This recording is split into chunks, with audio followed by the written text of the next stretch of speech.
하나님의 말씀을 사람들에게 건강한 인생을 살아가도록 도와주는 귀한 말씀이라는 사실을 기억하시기 바랍니다. 313년 동안 지하의 종교가 지하에 머물러 있었습니다. 너무나 많은 이 기독교인들을 핍박하니까 수많은 수백만의 기독교인들은 땅속으로만 들어가서 살아야만 했습니다. 근 300년 가까이를 땅속에 지하 10층까지 파고 들어가서 그곳에서 태어나서 그곳에서 밖을 나와보지도 않고 죽어가는 사람도 있었습니다. 오직 예수를 믿는 신앙 때문에 그런 사람들이 너무너무 많았습니다. 그런데 그런 가운데서도 기독교의 이 신앙은 지켜지고 AD 313년에 콘스탄티 대제의 칙령으로 이 지하에서 지상으로 올라오게 됩니다. 그 후에 이 지상에서 올라온 기독교는 로마의 국교가 되었고, 그런데 그 국교가 되던 그 당시 로마의 인구의 숫자에 크리스찬의 비율은 9%밖에 되지 않았습니다. 9%밖에 되지 않았는데도 불구하고 소수가 어떻게 국가의 정책을 이 다양한 신을 섬기던 나라가 오직 하나님만을 섬기는 국가로 바뀔 수 있었을까요? 그것은 크리스찬들이 모든 국책에 정책에 결정하는 중요한 자리에 크리스찬들이 앉기 시작했습니다. 그 당시 로마 제국의 귀족들은, 고관들은, 모든 그 안에 있는 부하들은 모두 다 윤리적으로 문란하고 타락하기 시작합니다. 성병이 만연해가지고 이 고관들이나 그리고 돈 많은 사람들이나 그런 사람들이 자녀를 낳으면 눈이 하나가 없는 아이가 태어나고 발가락이 없는 아이가 태어나고 모든 성병으로 인해서 이 고관들의 자녀들이 전부 다 희한한 자녀들이 태어나기 시작했습니다. 가끔 그 구라파 쪽의 영화들을 보면 그런 것들이 나옵니다. 이 다 병으로 인해서 이 잘못된 아이들이 태어나기 시작했습니다. 좋은 선생님을 아무리 붙여줘도 그렇게 태어난 아이들이 좋은 사람이 되고 다른 사람을 리더하고 이끌어갈 만한 자격을 갖추는 사람들이 태어나지 않았습니다.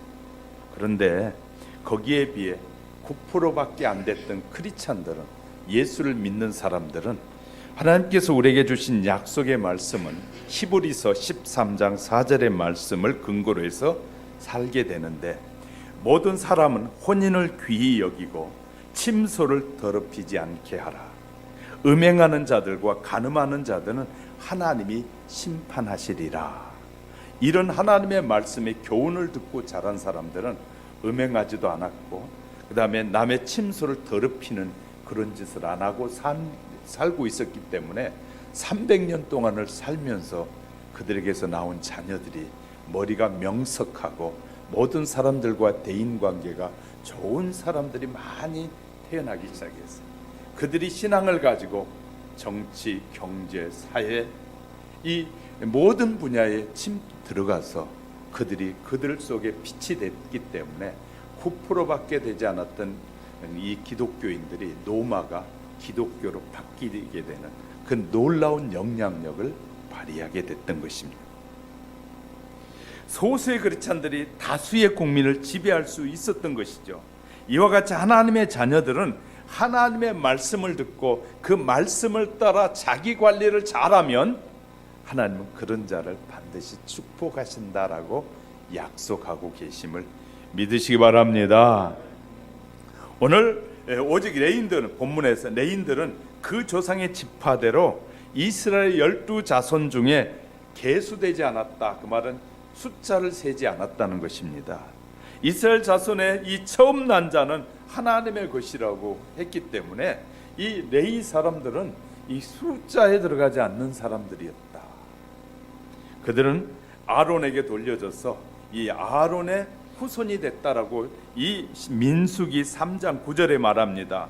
여호와께서는 이렇게 말해, 그들은 나의 자녀다, 나의 택한 사람들이다 라고까지 하셨다고 민수기 3장 12절에 말하면서 레위인은 내 것이다 라고 말씀하셔요. 이렇게 부르게 된 그들은 어떻게 살았을까요? 하나님의 자녀라고 부름받은 사람들이 어떻게 살았는지를 오늘 본문에서 말하고 있습니다. 예수 그리스도를 나의 구주로 믿고 하나님의 자녀가 된 저와 여러분, 부름받아서 교회에 나와서 이제 예수 그리스도를 나의 구주로 고백한 사람들은 어떻게 살아야 하는지를 본문을 통해서 우리가 배울 수 있게 될 것입니다. 50절에 보면 그들은 관리의 직무를 맡았다라고 합니다. 여호와로부터 특별히 선택을 받은 종은 여호와의 일과 여호와의 경배에 관계되는 모든 일에 관심을 갖고 일했다. 두 번째는 운반하는 일을 맡아서 성막과 그 모든 기구를 운반하는 것은 그들에게 위임됐다. 그러니까요, 이 광야를 갈 때는 성막을 이렇게 움직이기 쉽게 성막을 해가지고 옮겨갈 때 다른 사람은 손을 대지 못해서 다른 사람들이 손을 대면 하나님 반드시 성막에 손을 대는 사람은 치셨는데 하나님께서 레위인들에게는 부름받은 레위인들은 그 일을 레위인이 했다는 것입니다. 모든 성막 안에 있는 기구들을 옮겨가는데 그 일에 이 레위인들이 일했다라고 나와요. 뿐만 아니라 성전에서 여호와를 섬기는 자들이기도 해요. 오늘 50절의 말씀을 잘 보시면 그 내용들입니다. 뿐만 아니라 51절에서 이 장막을 운반하기 위해서 해체하는 일도 했고 장막을 세우는 일도 했다. 이렇게 지금 우리에게 말씀해 주고 있습니다. 또 그들은 중재자 역할을 했다. 사람들이 죄를 짓고 하면 그 죄를 대신해 주게 하기 위해서 상담도 하고 말씀을 가르쳐줘서 당신이 그 말씀대로 살면 하나님이 기뻐하시지 않는 삶이 무엇이고 왜 하나님으로부터 이 징계가 오는지를 가르치는, 말씀을 가르치는 역할도 레위인들이 했다는 것입니다. 그래서 레위인들은 이 장막을 잘 보존할 뿐만 아니라 모든 기구를 움직여가는 그 일들을 했다. 하나님이 이곳에 화영교회를 세우시고 여러분을 부르신 것은 거저 부르신 것이 아니라 이 교회를 통해서 하나님이 여러분에게 말씀하시고 싶고 여러분이 하길 원하는 일이 있어서 여러분을 이곳에 보내셨다는 거예요. 할렐루야. 수많은 교회들 가운데서 하필이면 이 화영교회로 여러분이 오셨는지, 여러분의 뜻이 아니라 하나님의 전능하신 뜻이 있음을 우리에게 말해주고, 이제 우리는 이곳에 정착을 하고 이곳에 내게 주어진 일을 어떻게 해야 되는지를 고민하는 지혜로운 여러분이 되시기를 주의 이름으로 축복합니다. 사람들은 현대를 가르쳐 관리 시대다라고 말합니다. 인생을 어떻게 살아가려면 건강하게 살아가려면 관리를 잘해야 되는데, 그래서 건강도 관리 잘해야 건강한 삶을 살 수 있습니다.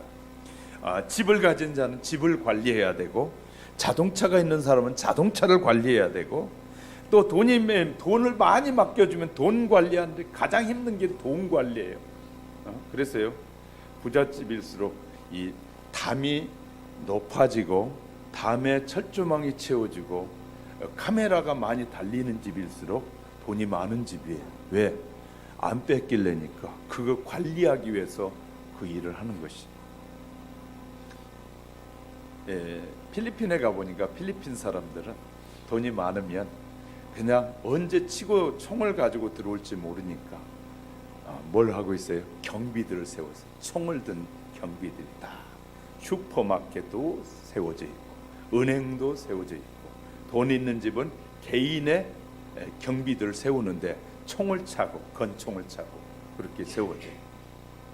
LA에 가서 한인타운에 갔더니 위험하니까 한인타운 한국인이 하는 그 호텔로 가라 그러더라고요.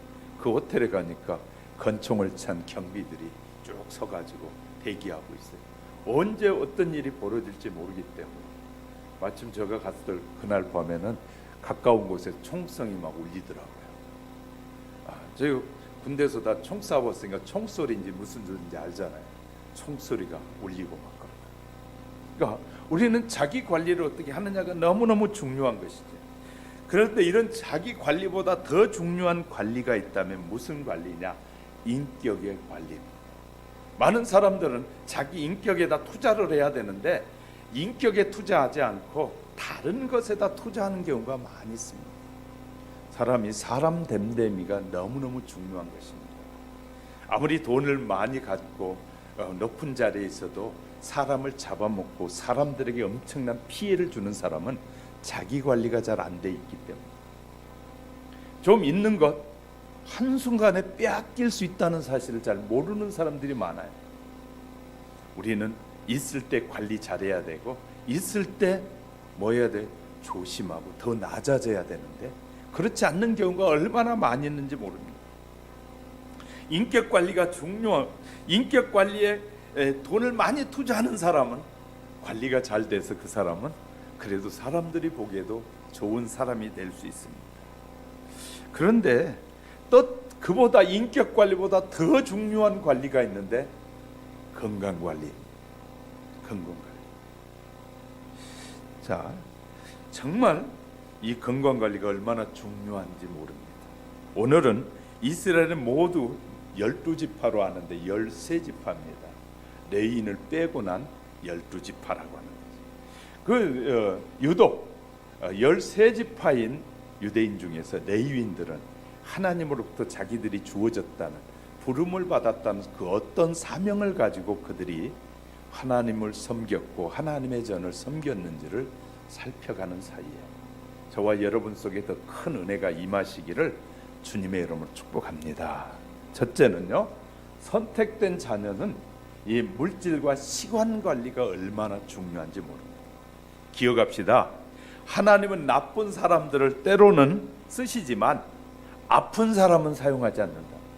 병들어 있으면 쓰시지 않는다는 것이 모든 것 중에 제일 관리를 잘해야 되는 것은 잘하는 사람들은 성경에서 살펴보면 레위인이었다는 것입니다. 다른 지파도 있지만 그 지파들보다 가장 성경에서 레위 지파 사람들이 모범적으로 자기 관리를 했다는 것이에요. 대학은 한번 떨어지면 다시 붙으면 됩니다. 사업도 한번 실패했으면 실패를 기반으로 해서 또 해가면 성공할 수도 있습니다. 농사는 한번 실패했어도 올해 비가 와서 실패했으면 내년에 지을 수 있습니다. 그러나 인간에게 허락한 인생은 지우개가 없는 것입니다. 한번 인생은 실패하면 다시는 돌아오지 않는다는 사실을 여러분 아십니까? 한번 주어졌을 때 우리의 인생을 멋지게 살아가는 것이 너무 중요한 것입니다. 그러면 물질 관리를 어떻게 하는 것이 중요하냐? 그 사람의 물질 관리에 따라서 그 사람을 평가해 볼 수 있다는 것입니다. 이스라엘 사람들이 굉장히 좋아하는 탈무드에는 이렇게 말해줍니다. 그 사람은 세 가지 면에서 평가해 보면 물질을 어떻게 관리 잘했는지 못했는지를 알 수 있다. 첫 번째는 그가 화가 났을 때 어떤 사람이냐, 화가 났을 때 어떤 사람이냐에 따라서 물질 관리하고 자기 관리하는 것이 달라진다. 두 번째, 위기 상황을 만났을 때 대처하는 것을 보면서 그 사람을 평가한다. 세 번째, 돈이 많이 주었을 때 그 돈을 어떻게 쓰느냐에 따라서 그 사람을 평가할 수 있다라고 말하고 있어요. 그래서 레위 사람들은 물질 관리를 얼마나 철저하게 했던 사람들인지 모릅니다. 이스라엘 백성들이 애굽에서 430년 동안 종노를 하다가 자유함을 얻어서 광야에서 40년을 살다가 하나님이 약속한 지금 이스라엘 민족이 살고 있는 그 가나안 땅에 들어갔습니다. 전쟁을 통해서 그 땅을 다 점령하게 되는데, 그리고 땅을 분배할 때 12지파는 다 분배를 해주는데 레위인들에게는 하나님이 분배해 주지 말라. 그리고 12지파의 사람들이 11조를 내가지고 그 11조를 통해서 그 레위인들이 살게 해라. 그 11조를 받은 레위인들은 그럼 어떻게 했느냐? 그 11조를 받은 레위인들은 또 그 11조에서 또 11조를 드려라. 이렇게 구체적으로 성경은 우리에게 가르쳐 주고 있어요. 민수기 18장 26절에 보면 너는 내 인에게 구하여 그에게 이르라 내가 이스라엘 자손에게 취하여 너희에게 기업으로 준 11조를 너희가 그들에게서 취할 때에 그 11조의 11조를 거제로 여호와께 드릴 것이라. 여기에서 11조의 11조가 나온 것입니다. 그래서요 저희들도 이제 사례를 받으면 사례에서 11조를 하는 것이 왜? 보니까 성경에 그렇게 다 가르쳐주고 있어요. 그래서 11조에 11조를 하도록 합니다.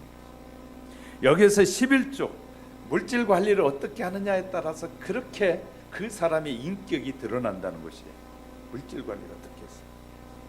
오늘 강사님이 지금은 돌아가셨는데 한신교회 이중표 목사님 교회 부흥회를 갔는데 이 목사님이 소천하셨는데 그 얘기를 하더랍니다. 어느 날 권사님이 목사님 찾아뵈도 돼요 그러더랍니다. 그래서 오세요 그랬더니 권사님이 오셔서 이런 얘기를 하더랍니다. 남편이 서울시청에 오래 근무하다 퇴직을 하고 이 퇴직하면서 퇴직금을 다 받았는데 남편도 집사인데도 불구하고 퇴직금은 봉급 다 저기 11조 드렸으니까 되지 하고 퇴직금은 하나님 앞에 11조 안 드리고 자기 멋대로 다니면서 막 써버리더라. 권사님이 기도하는데 자꾸 걸리더라는 거예요. 그래서요 수개월이 지났는데 남편이 못 내니까 아내 권사님이 11조 그 금액만큼을 열심히 모아가지고 하나님 앞에 가져와서 드리면서 이것을 드리지 않으니까 내 마음이 불편해서 견딜 수가 없었어요 라고 말하더라고요.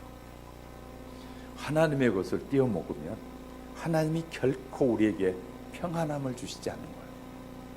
이 철저한 우리의 신앙생활은요 철저하게 옳고 그름을 구분해서 할 수 있어야 된다는 것입니다. 한국교회 초대 이 유명한 목사님이 김익두 목사입니다. 그는 일본 사람들에게 막 복음을 전하다가 많은 고초를 당하기도 한 그런 목사님이셨는데요. 그 어느 재령읍에 있는 교회에 부흥회를 하는데 그날따라 하나님께서 이 김 목사님에게서 신뢰의 막 역사가 일어나게 하신 거예요. 그러니까 막 사람들이 몰려온 사람들이 막 그 신유의 경험을 체험하려고 병을 낫고 싶어서 막 몰려오니까 줄을 서세요 그랬답니다. 그랬더니 딱 줄을 서서 이제 한 사람씩 안수를 해주는데 그 중에 건강한 사람 한 사람이 끼어 앉아가지고 자기도 안수 받겠다고 하더랍니다. 그분 가까이 가지고 이제 그분 차례가 돼서 목사님이 당신은 건강한데 무엇 때문에 안수 받으려고 하느냐 그랬더니 그분이 하는 말이 목사님 저는요 11조를 늘 변함없이 잘할 수 있는 사람이 되게 해달라고 기도 좀 해주세요 그러더라고요. 그래서 그러냐고 알았다고 이름이 뭡니까? 라고 물었더니 정찬유입니다 라고 하더라고요. 그러니까 목사님이 주머니에서 고마워하는 주머니 하나를 꺼내주면서 이거에다가 11조를 잘 담아가지고 하나님 앞에 드리세요 하고 기도를 해줬어요. 정찬유라는 성도는요 그 다음부터 돈이 생길 때마다 11조는 정확하게 띄어가지고 그 주머니에 담아가지고 드렸는데 하나님이 그를 얼마나 축복해 주셨는지 엄청난 복을 받을 뿐만 아니라 교회도 자기가 번 돈으로 지어가지고 다른 목사님들이 사역하도록 교회도 하나님 앞에 지어 헌신했다는 것이에요. 하나님은요 물질을 소중하게 관리할 줄 아는 사람에게 하나님 축복하십니다. 할렐루야. 우리는요 아무렇게나 써도 된다라고 생각할 때가 너무나 많아요. 하나님이 지금도 세계 유대인을 왜 쓰시는지에 대해서 제가 몇 번 말씀드렸어요. 유대인들은요 11조만 내는 거 아닙니다. 유대인들은 10의 2조를 냅니다. 11조는 하나님께, 또 11조는 가난한 이웃을 위해서 반드시 냅니다. 그래서요 10의 2조를 내고도 또 다른 일들이 있으면 하나님 앞에 또 냅니다. 그런데 놀라운 것은 그들이 지금 세계 경제력의 3분의 1을 지금 그들이 손에 움직여져 가고 있다는 사실 아십니까?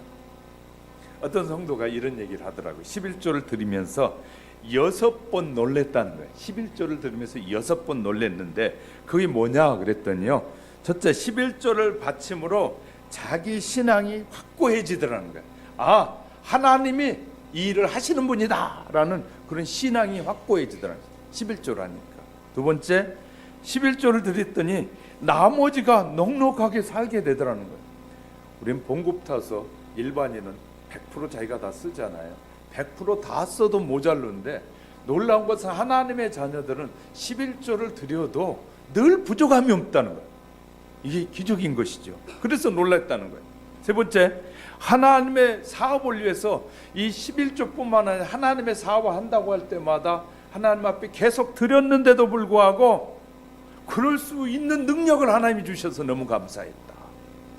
네 번째, 11조를 내다 보니 자꾸 더 드리고 싶은 마음이 생겨서 자기는 놀랬다. 다섯 번째, 11조를 내면서 생활의 물질에서 부유한 것이 느껴지더라. 넉넉해지더라는 거예요. 자꾸 이런 축복을 진작 받을 것인데 진작 깨닫지 못하는 것을 후회하면서 여섯 번째 놀랬다라고 이분은 쓰고 있었어요. 물질 관리 얼마나 중요한지 모릅니다. 저희 교회도 많이 어려울 때 우리가 장부로 정리하면 도대체 정리가 안 됩니다. 왜냐하면 마이너스가 너무 많았어. 그런데요, 놀라운 것은 한 달 한 달 집세 밀리지 않고 내는 거 보면 저가 봐도 기적이에요. 지금 27년 목회를 하고 있는데요, 말씀드렸잖아요. 단 한 번도 월세를 밀린 적이 없어요. 저는 그렇게 기도해, 하나님, 세상 사람들에게 교회가 물질이 없다고, 우리가 지금 돈이 준비되지 않아서 월세를 못 드린다고 하면 얼마나 부끄럽습니까? 하나님은 모든 만물의 주인이신데 주인이 나를 불러서 주인이 나보고 일을 하라고 해놓고 못 주면 얼마나 부끄럽습니까? 그 사람이 너희 하나님은 돈이 없어 못 주냐라고 말할 거 아닙니까? 제가 그렇게 기도했거든요. 그런데요, 27년 동안 하나님이 단 한 번도 월세를 밀리게 하신 적이 없어요. 얼마나 놀라운지 몰라요. 그리고 제가 배가 고파서 배가 곪은 적이 없어요. 지금도 너무 살이 쪘다고 의사는 자꾸 빼라고 해요. 하나님이 얼마나 잘 먹여주시는지 몰라요. 우리 모두요, 하나님을 진짜 이제 태어난 지 한 달밖에 안 된 애가 맞아요 그러잖아요. 세상에, 얼마나 감사한지. 하나님은 이렇게 물질 관리를 철저히, 제가요 헌금 하나하나 전혀 정말 우리 교회가 세워지면서부터 격리들을 하셨던 분들이 있어서 정리를 철저하게 해놓습니다. 왜냐하면 어느 날 누가 보자고 해도 이런 데 썼습니다라고 보여주려고요. 25년 정도 지금 장부가 다 정리되어 있습니다. 네. 저도 하나님 앞에 어느 날 서게 될 텐데 나도 하나님이 내가 성도들 통해서 너에게 준 돈을 어떻게 썼는지 저에게 물으실 거예요. 그럼 저도 하나님 앞에 부끄러움을 당하지 않으려니까 저도 성실하게 하려고 노력을 해요. 내가 만지면 빼고 싶고 내가 만지면 빨리 쓰고 싶을 때가 생길 것 같아서 딱 정리하신 분에게 맡겨서 정확하게 정리하게 해요. 근데 제가 여러분에게 신방 가서 이 신방 헌금을 드린 것 제가 단 한 푼도 내 주머니에 넣지 않습니다. 다 교회에 갖다 내죠. 여러분이 저에게 줄 때 이것은 목사님 책을 사 보세요 하고 개인적으로 주는 돈이 아니고 하나님 앞에 드린 헌금은 단 하나도 저도 뭐하지 않는다고요? 빼지 않습니다. 왜냐하면 하나님이 보고 계십니다.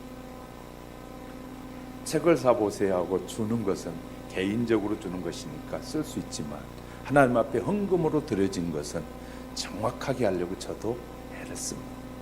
다 잘하지 않겠지만 하여튼 저도 최대한 할 수 있는 데까지 최선을 다하는 것이. 왜? 여러분들 앞에도 부끄럽지 않아야 되잖아요. 하나님께 뿐만 아니라 사람에게도 부끄러움을 당해서는 안 되기 때문에 그렇게 살려고 해요. 레이지파는 두 번째, 시간 관리가 얼마나 잘했는지 몰라요. 하나님의 시간과 자기 시간을 구분할 줄 알았다. 이 예배의 시간은 하나님의 시간이에요. 내 시간이 아니라. 왜 하나님의 시간에 정확하게 지키고 미리 와서 준비해야 되느냐? 이 내가 약속한 시간은 하나님 앞에 드리는 시간입니다. 이해되셨습니까? 예배 시간은 절대 늦으면 안 됩니다. 하나님과 약속의 시간이에요. 윈스턴 처칠이 사람들 만날 때 5분 늦으면 당신 하나 때문에 내 인생의 5분이 당신 때문에 손해난 줄 아시라고 그렇게까지 얘기했다. 우리가 약속을 지키지 않는 것은 사람다운 사람이 아닌 것이죠. 약속을 위해서 저는 그래서 10분 전, 30분 전에 미리 갑니다. 너무 거리가 멀고 또 차가 너무 많이 막힐 것 같으면 1시간 전에 가까이 동네에 가서 그곳에 가서 쉬더라도 미리 갑니다. 왜냐하면요, 약속은 소중한 것이기 때문에. 사람과의 약속을 잘 지키지 않으면서 하나님과의 약속을 잘 지키지 않습니다. 우리는요, 사람과의 약속도 잘 지키는 것이 중요해요. 그리고 가다가 정 막힐 때는 미리 도착하기 전에 미리 전화합니다. 이러이러한 사정에 의해서 지금 차가 막히니까 양해해 주십시오. 이렇게 하려고 저도 애쓰고 있어요. 하나님이 그런 걸 다 보시는 거예요. 믿는 믿음만 보는 것이 아니라 우리의 삶의 과정을 하나님은 다 보고 계셔요. 왜냐하면 살아계신 하나님이기 때문에. 할렐루야. 그렇기 때문에 우리의 신앙생활이 너무너무 중요한 것입니다. 예수님께서 하신 유명한 이야기 중에 선한 사마리아 이야기가 있잖아요. 그래서 레인과 이 제사장에 대해서 우리는 많이 욕하잖아요. 그런데 유대인들이 보는 책에 보면 뭐가 나오고 있냐면 선한 사마리아의 인의 비유 속에 이런 것이 들어있는 것이에요. 이 한 사람이 강도를 만나 거반 죽게 돼서 쓰러져 있어요. 그랬더니 제사장이 지나가면서 보고 그냥 지나가게 돼요. 레인이 지나가면서 그냥 지나갔어요. 근데 이방인이었던 사마리아 사람이 지나가면서 보니까 유대인이 그것도 쓰러져 있는 것이에요. 그러니까 자기 민족이 아닌 유대인을 이 나귀에 태우고 가서 이 주막에 가서 이 사람을 치유해주고 다 해주고 돈이 부족하면 돌아올 때 내가 그 값을 다 주겠다고 말해요.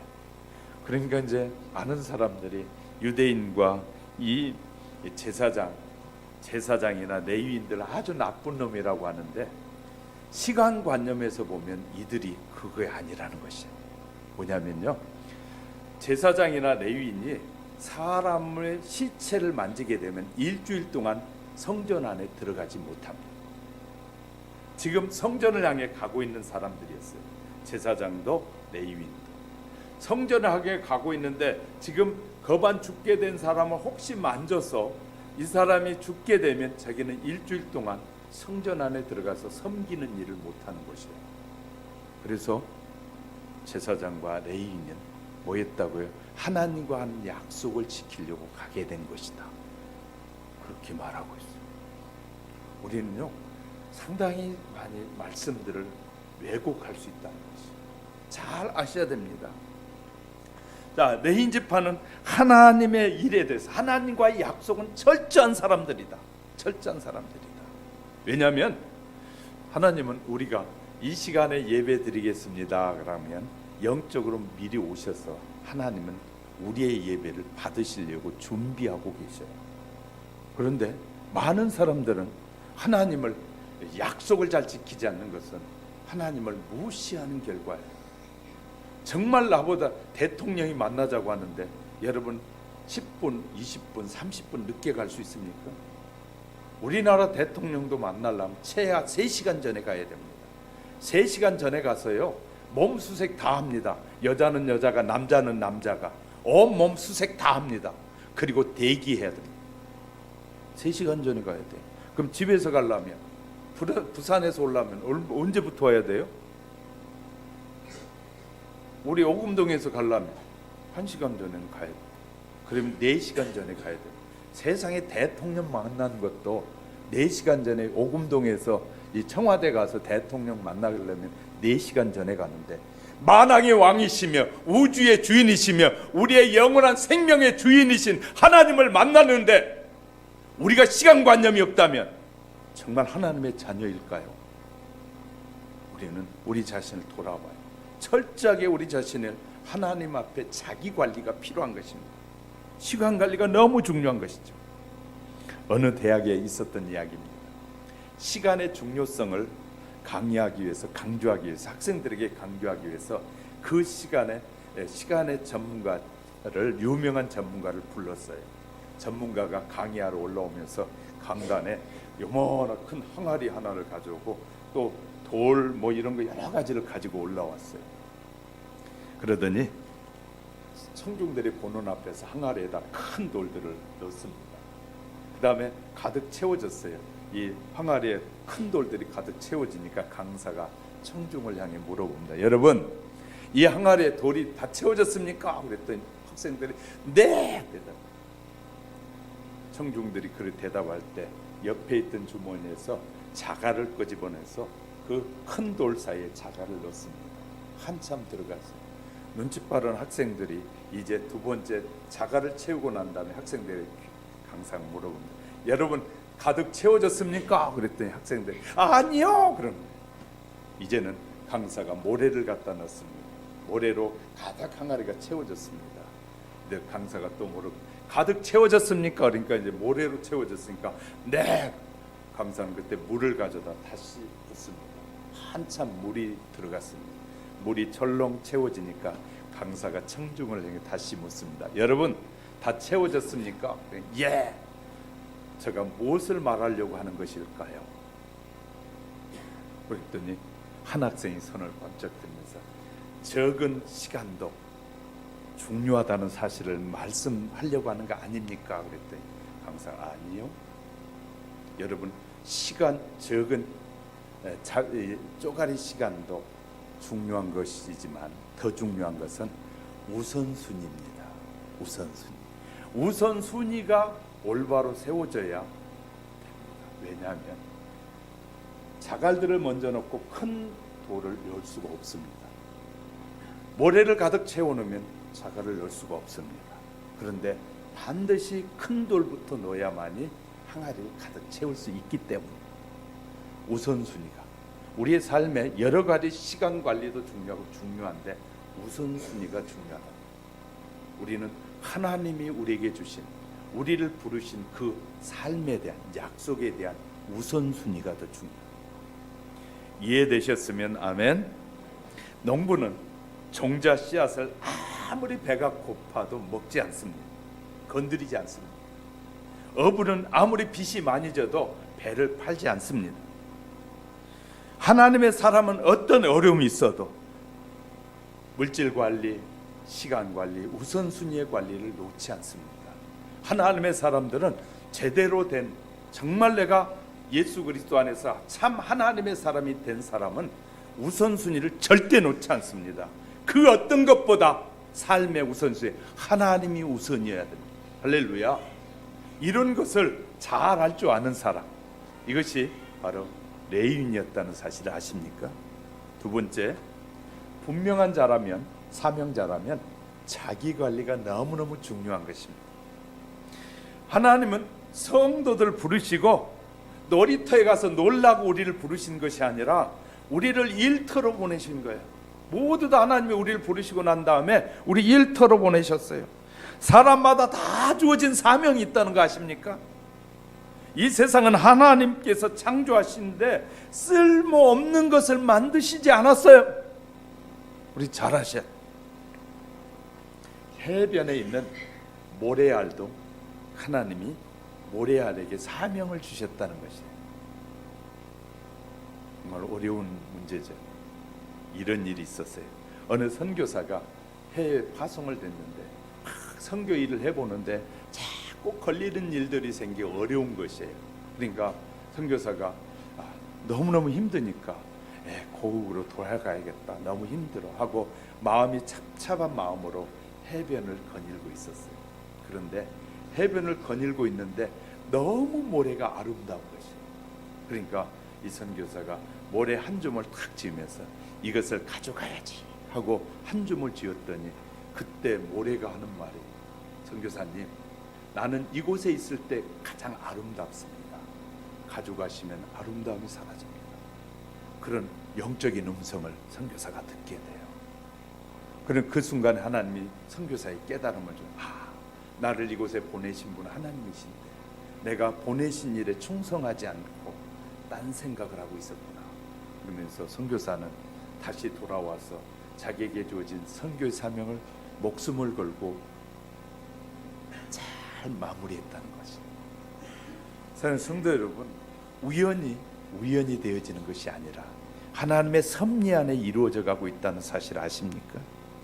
하나님은요, 우리에게 필요하기 때문에 모든 것을 만들게 하신 것이고 만들어 놓으신 것이고, 하나님께서 레위인들에게 특별한 사명을 주셨는데 이 세상 일을 하지 말고 성전 관리와 그 하나님의 백성들에게 율법을 가르치는 일을 하라고 49절에서 51절에 하라고 말씀하셨다고 기록하고 있지 않습니까? 그런데요, 하나님의 집인 성전을 관리하는 그 사명을 주셨기에 그들은 그 사명은 생명을 걸고 지킨 것이에요. 이런 얘기가 있어요. 제2 성전 시대에 일어났던 은혜로운 이야기인데요. 로마가 성전에 이제 로마가 막 예루살렘을 치고 들어와 가지고 성전에서 이 향을 드리지 못하도록 성전의 번제단에서는요 늘 불이 24시간 1년 내내 불을 피우게 되어 있어요. 그런데 로마 사람들이 보니까 유대인들이 계속 불을 피우거든요. 어떻게 해야 저를 불을 못 피우게 할까? 하나님 제단에서 번제가 못 드려지게 하려고 군인들을 세워놨어요.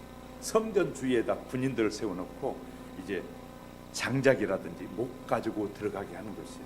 근데 성경은 뭐라고 말했어요? 1년 내내 그 성전에서 향이 피워지게 하라는 거예요. 그런데 로마 군인들은 밖에서 지키고 있어요. 레위인들이 그것을 하고 있는데 어떻게 해야 될지. 이제 계속 피워지니까 로마 군인들이 철저하게 들어가는 성전에 들어가는 사람의 가방까지 다 뒤지는 거예요. 그래서 완벽하게 이 제단에서 불이 피워지지 못하도록, 쏘시개가 들어갈 수 없도록, 나무가 들어가지 못하도록 완전히 가로막는 것이었어요.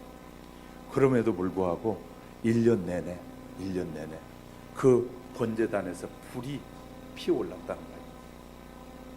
레위인들이요, 하나님 어떻게 해야 하나님의 제단에 불이 꺼지지 않을까요? 그런데 놀라운 것은요, 그들은 레위인들이 안에 들어갈 때 사다리를 가지고 들어가는데 사다리가 이랬잖아요. 사다리 옆에다 이 불이 한번 타면 오래 탈 수 있는 나무들을 사다리 옆에다 더덕더덕 붙인 거예요. 그래가지고 그것을 메고 들어가. 그 로마 군인이 야 뭐하러 그 사다리 가지고 하나? 제 집을 하나 올려놓으려고 하는데 사다리가 없으면 못 가져가요. 그래서 사다리 하나 가지고 들어가서 붙인 사다리를 띄어서 그걸로 피우면 1년 동안을 태운다. 하나님께서는요 지혜를 구하는 자에게 지혜를 주시더라는 거예요.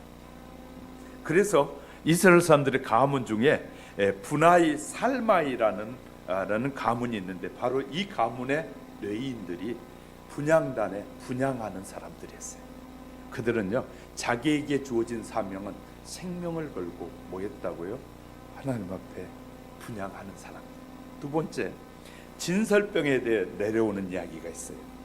탈무드 마하 38장 1절에 보면 이런 재미난 얘기가 등장해요. 진설병은 안식일마다 만드는데 우리로 말하면 떡이에요. 떡. 이렇게 둥근 떡이 진설병이 이렇게 12개가 딱 진열돼 가지고 이 성전 안에 매 주일마다, 우리로 말하면 주일마다 바꿔 놓는 거예요. 빵 12개가 이렇게 딱 지파별로 해가지고 12개가 두 줄로 6개씩 딱 세워 올리는데 유대인들이 얼마나 레위인들이 머리가 좋았는지 따끈따끈한 떡이 이렇게 올려지면 일주일을 있었는데도 따끈따끈하다는 거예요. 얼마나 잘 만들었는지. 그러니까 일주일 만에 나오는데도 들어가는 날과 똑같이 제단에 올려놓는 날과 똑같이 떡이 만들어지는 거예요. 그래가지고 그것을 일주일 올려놨다가 그 다음 주에 다른 떡을 올리고 그 떡은 제사장들과 레위인들이 함께 나누어 먹는 거죠. 그것을 로마 사람들이 알고 또 이방인들이 알고 이제 막 이 성전에 들어가지 못하도록 가로막아 버리니까 떡을 만드는 이 레위인들이 실업자가 된 것이 모든 직업을 잃어버려요. 왜? 떡을 만들 수가 없잖아요. 그러니까 이방인들이 이 레위인들에게 돈을 싸가지고 와가지고 그 떡 일주일 내내 만들 때 온도와 똑같이 만들어진 떡을 기술을 우리에게 가르쳐 달라고 그들이 막 돈을 싸가지고 오는 거예요. 그런데 그때 레위인들이 뭐라고 말한 줄 아십니까? 하나님이 가르쳐준 이 하나님을 섬기라는 기술 세상 사람에게 절대 알려줄 수 없습니다. 우리는 절대 팔 수 없습니다. 내게 준 사명, 나는 이것을 하라고 하나님이 세우셨으니까 이것 외에 사람들에게 파는 떡을 만드는데 기술을 제공할 수 없습니다. 그래서요 그 얘기를 이제 하고 실업자가 됐으니까 이제 먹고 놀아야 돼. 배가 고파질 수밖에 없어요.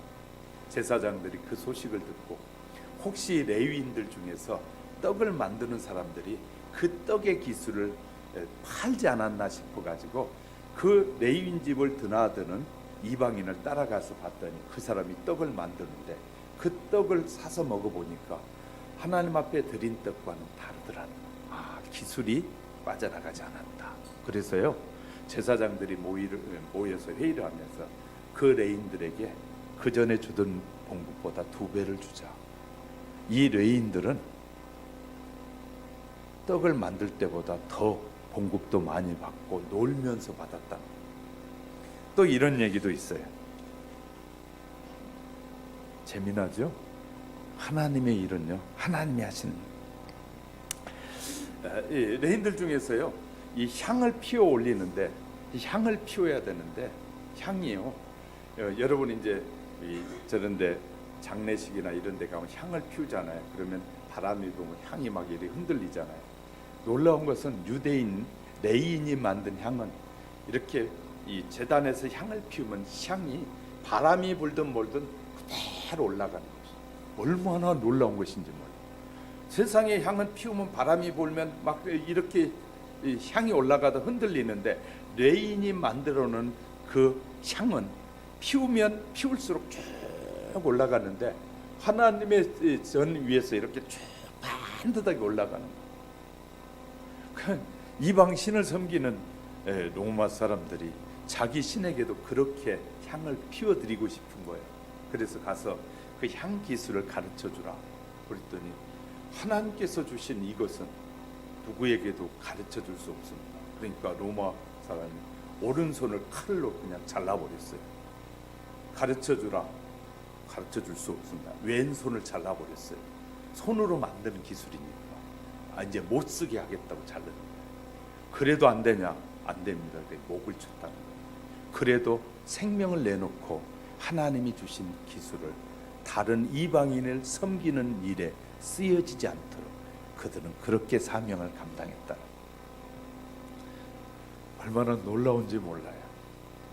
하나님은요 이렇게 당신의 자녀들 귀하게 쓰시는 거예요. 특별히 성경에 나온 우리 이름들 참 중요하잖아요. 저도 마찬가지입니다. 하나님이 우리 이 할아버지를 통해서 이름을 참 잘 지어 주셨는데요. 저의 이름이 어질양자 믿을 신자예요. 어질고 믿을 만한 사람이 되라고 저를 지어줬어요. 제가 여러분의 성도들 앞에 어질고 믿을 만한 사람이 제가 되려고 이름대로 살려고 애를 쓰는 거예요. 특별히 성경에 나오는 이름들이 얼마나 중요한지 몰라요. 아브라함은 열국의 아버지란 뜻이에요.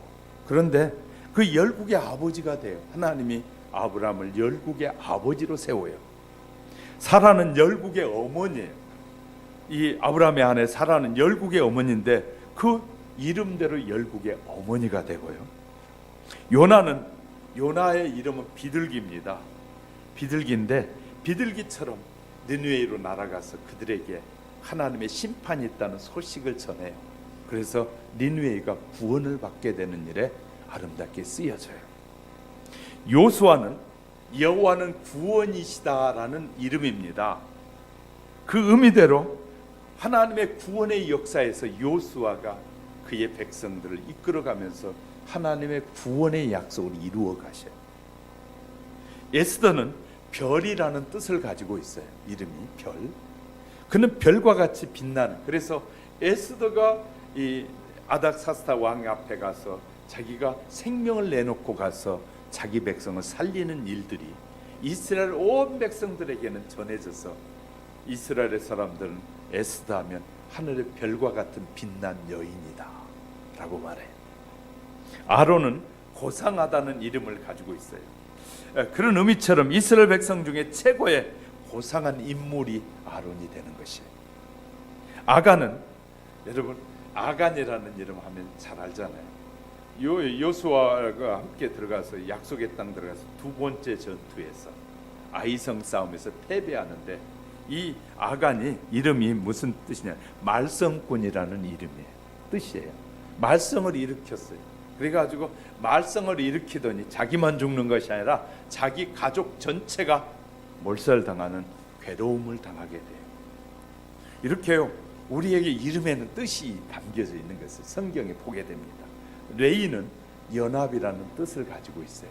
그래서 레이인들은 다 모든 사람들 연합시키는 일을 너무너무 잘하는 것이. 이렇게요, 이 하나님의 사람들, 정말 자기에게 주어진 직분, 사명이 무엇인지를 아는 사람들은 그 일에 생명을 걸고도 뭐 한다고요? 최선을 다하는 삶을 산다. 레인들은 이런 자신들에게 주어진 사명을 관리하는 일에 철저했다. 우리 모두는 하나님이 거저 부르지 않았다고 말씀드렸어요. 하나님이 뜻이 있어서 우리를, 내가 그냥 왔지, 여러분이 스스로 온 것이 아니라 하나님은 수많은 사람을 부르셔요. 부르신 다음에 하나님의 뜻에 순종하는 자는 이제 택하여 하나님의 자녀가 되게 하고, 하나님의 말씀에 에이 뭐 그 별것도 아니고 뭐 하는 사람들은 버리시지만, 하나님 수많은 사람을 우리를 통해서 불러요. 그리고 하나님의 말씀에 순종하는 자를 쓰시는, 잘 아셔야 돼요. 여러분이 하나님의 말씀에 순종하면 영원한 삶이 보장될 것이고, 여러분이 하나님의 말씀에 불순종하면 영원한 형벌의 사람으로 바뀌게 된다는 거 아십니까? 하나님은 이렇게 우리를 지금도 부르셔서 하나님의 말씀에 정말 순종하는 자는 하나님이 하늘의 별과 같이 귀하게 쓰시겠다고 약속하시는 하나님의 약속을 믿으시기를 주의 이름으로 축복합니다. 세 번째, 이 신앙생활을 잘 하려면 영적 관리가 너무너무 중요합니다. 레인들은 물질, 시간 관리, 하나님께 받은 사명을 관리도 철저하게 했지만, 그리고 무엇보다도 개개인이 가정에서 영적인 관리도 등한시하는 일이 없었어요. 등한시하는 일. 그러면 영적 관리를 어떻게 하는 것이냐? 절 보세요. 얼굴 드시고 절 보세요. 레위인들은, 자, 이스라엘 사람들이 430년 동안 애굽에서 종노릇하다가 나와서 이제 그들이 광야에 가는 동안에 모세가 시내산에 올라가서 하나님 앞에 기도하고 있을 때 그 아래 백성들이 뭐 했느냐면요, 모세가 올라가서 사내가 죽은 것 같다, 우리 다시 애굽으로 지도자를 세워서 다시 돌아가자. 그러면서 우리가 돌아가는데 그냥 갈 수 없으니까 신을 하나 만들자. 그랬더니 막 백성들이 금부치, 은부치를 다 내놨더니 금을 집어넣어 가지고 틀에 넣었다가 빼니까 염소의 모양이 나온, 염소의 모양을 딱 놓고 하는 말이, 이가 우리의 신이다. 이 염소를 우리가 앞에 세우고 다시 돌아가자. 그랬는데요, 절 보세요. 레위 사람들은 그때 은부치, 금부치를 단 한 사람도 레위 사람은 거기에 뭐 하지 않았다? 내지 않았다. 자, 중요한 것입니다. 레위 사람들 영적 관리는요, 아무데나 막 돌아다니고 아무데나 하는 것이, 그건 영적으로 흐려지는 사람들입니다. 영적으로 나의 주인은 하나님이라고 확실하게 믿는 사람은 그 하나님에게만 충성하는 거예요. 세상에 있는 모든 우상들은 사람이 만들었어요. 사람이 올라가서 치고 틀을 만들어 놓고 그 틀에 부어 놓고 그 틀에게 뭐냐면 내게 복을 달라는, 썩은 고목이 복을 줍니까? 돌이 복을 줍니까? 돌이 1000년 되고 2000년 돼도 그 자리에 그대로 꼼짝도 안 하고 머물러 있는 돌이 우리에게 복을 줍니까? 하나님은 살아계시는, 우리가 기도할 때 가까이 오시고 우리의 기도를 들으시고 말씀하시고 우리에게 어떻게 살라고 하고 내가 너희를 어떻게 인도하겠다고 말씀하신 하나님, 이건 세상이 말하는 것과 비교가 될 수 없는 하나님. 이 모든 세상의 우상들은, 만들어진 우상들은 다 땅에 있는 것입니다. 땅에서 만들어져요. 우리가요, 지식인들은 자기 지식이 대단한 것 같이 말하지만 모든 사람들의 지식이에요. 하나님이 이 지식을 왜 줬냐면 사람들이 지혜롭게 살라고 지식을 줬는데 자기의 부와 자기의 영광을 위해서 그 지식을 쓰는 거예요. 우리에게 주신 모든 지식은 하나님의 영광을 위해 쓰여지도록 줬는데 사람들이 자기의 영광을 위해 쓰고 있는 거예요. 그렇기 때문에 제가 이제 원장님하고 얘기하면서 이제 워낙 공부를 많이 하셨어요. 우리나라 일제시대 때 일본에 가서 일본에서 유학 가서 공부하신 분이니까 많이 하셨어요. 원장님이 알고 계신 모든 치과나 그런 지식은 살아있을 때만 쓸 수 있는 것이고 죽으면 아무 쓸모없습니다. 그래 제가 웃으면서 그러면 원장님 그래 맞아 목사님은 보는 눈이 다르네 그래. 그렇죠. 저는 하나님이 부르셨으니까 다르죠. 저가 바라보는 것과 원장님이 바라보는 건 다르지요. 왜냐하면요, 우리의 지식은 우리의 목숨이 끝나는 날 다 끝나버려요. 하나님이 우리에게 주신 약속은 영원한 약속이에요. 다릅니다. 이제 이런 것을 제대로 알게 되면 하나님을 섬길 수밖에 없게 되는 것이에요. 섬길 수밖에. 아무리 특별한 것을 개발해 놨어도 그 인간 죽으면 그만이에요. 사람들 죽으면 아무것도 아니에요. 그런데 하나님은 살아계신 하나님, 우리와 영원히 함께하신 하나님, 이건 차원이 다른 우리의 신앙의 세계를 가고 있는 것입니다. 내인들은 영적 관리에 생명을 걸었다는 증거를 성경 곳곳에서 보여주는데요, 세상과 타협하지 않고 죽음 앞에서도 절대 타협하지 않는다는 거예요. 타협하지 않는 거예요. 하나님을 제대로 믿는 사람은 세상에 타협하지 않습니다. 죽어도 하나님이 나를 다시 살릴 것을 믿기 때문인 것이죠. 우리에게 어떤 것을 통해서 우리를 죽인다고 할지라도 하나님이 사자가 있으라 하니까 사자가 아무것도 없는 데서 살아난 것처럼 성경 우리에게 가르쳐줘요. 양신아, 내가 다시 나오라 하면 반드시 다시 생각하고 말하는 것을 나타난다고, 살아나기 때문에 그것을 제가 말씀드렸잖아요. 저 장례식을 제가 영적으로 분리돼서 장례식을 봤다. 기도하고 있었습니다. 그런데 장례식 무리가 두 무리가 이 영적 세계에 나타났습니다. 두 무리의 장례식이 쫙 진행되는데 멀리 있을 때 못 봤는데요, 그 무리가 가까이 오는데 보니까 저 장례식을 치르고 있는 거예요. 제 육신에 관에 담아가지고 장례를 치르고 있어요. 나는 위에서 내려다보고 있는 거죠. 그런데 저 내 장례식 치르네. 근데 그 안에는 성도들이 보이는 거예요. 우리는요, 영적으로 이렇게 분리되면 육체는 죽지만 영혼은 모든 생각 다 합니다. 천국에 가면 여러분이 저를 만나면 저분은 교회에서 설교하시던 분이구나 알 수 있다고 성경은 다 가르쳐주고 있어요. 우리를 무엇으로 죽인다 할지라도 하나님이 살아나라 하면 다시 살아나고, 또 죽은 사람, 믿지 않고 죽은 사람 살려서 하나님 뭐 하시겠어요? 영원한 형벌을 가시겠다고 약속하고 있어요. 여러분, 순간의 선택 10년을 좌우하는데 예수 믿느냐 믿지 않느냐 영원한 자기의 인생을 좌우하는 것입니다. 여러분, 그래도 예수 믿지 않겠습니까? 성경에 나타난 여러 부분에서 이렇게 하나님 앞에 온전히 쓰여지는 사람들은 흔들림 없이 변함없이 하나님을 섬기는 사람들이다. 중국에 1919년에 공산화가 됐어요. 그때 중국의 기독교 인구가 100만 명이었습니다. 공산화된 이후에 기독교를 핍박했는데 중국의 지금 기독교인이 얼마나 될까요? 1억입니다. 기독교는 핍박하면 핍박할수록 더 강하게 성장하는 거죠. 지금 정부들이 사회주의로 자꾸 끌고 가고 있어요. 다 저만 말하는 것이 아니에요. 눈을 열어 볼 줄 아는 사람, 현 정부가 사회주의로 끌고 가고 있다고 다 말해요. 기독교를 핍박하려고 세금 내라고 하고 교회를 지금 실사하고 있어요. 무너질 것 같죠? 하나님이 살아계신 한 절대 교회는 무너지지 않습니다. 기독교가 놀랍게 변해서 핍박하면 핍박할수록 이 나라 전체를 기독교 국가로 만들 것입니다. 우리가 이게 그래서 성경은 알면 알수록 얼마나요? 성경의 세계는 신비한지 몰라요. 소련도 마찬가지죠. 칼 막스가 공산혁명을 일으켜서 기독교인을 얼마나 철저하게 핍박했는지 몰라요. 교회를 부쉈고요. 기독교인을 수많은 기독교인 죽였어요. 그러나 지금은 기독교가 러시아를 정교회를 통해서 러시아를 전부 다 점령했어요.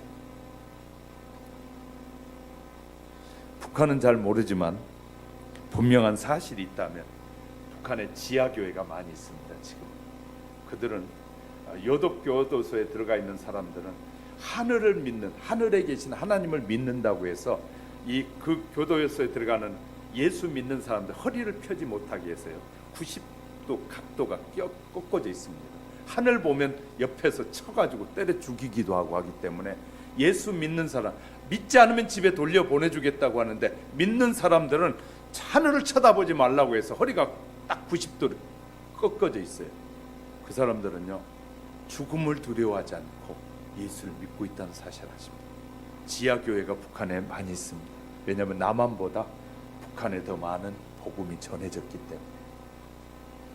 말씀드렸잖아요. 한참 기독교가 활발할 때 북한에서는요 평양 시내 기생들이 주일날은 영업을 안 했어요. 왜? 하나님 앞에 예배 드리는 날 우리도 경건해야지. 그래서요 기생들이 주일날은 자기 영업을 하지 않았다 할 정도로 평양이 기독교가 대단했었습니다. 그렇게요 우리나라는 하나님의 축복 속에서 성장해 가고 있는 것입니다.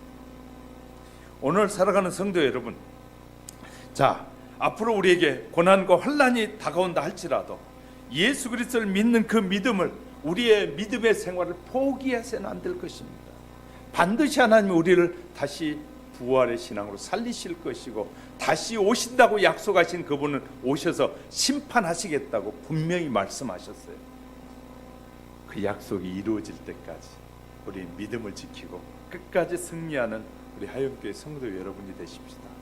저는 그 일에 앞장서면서 앞서서 여러분이 쳐다보고 있을 거고 저도 가고 여러분도 가고 우리 함께 하나님께서 우리를 예비해 놓으신 영원한 천국에 가기까지 함께 갑시다.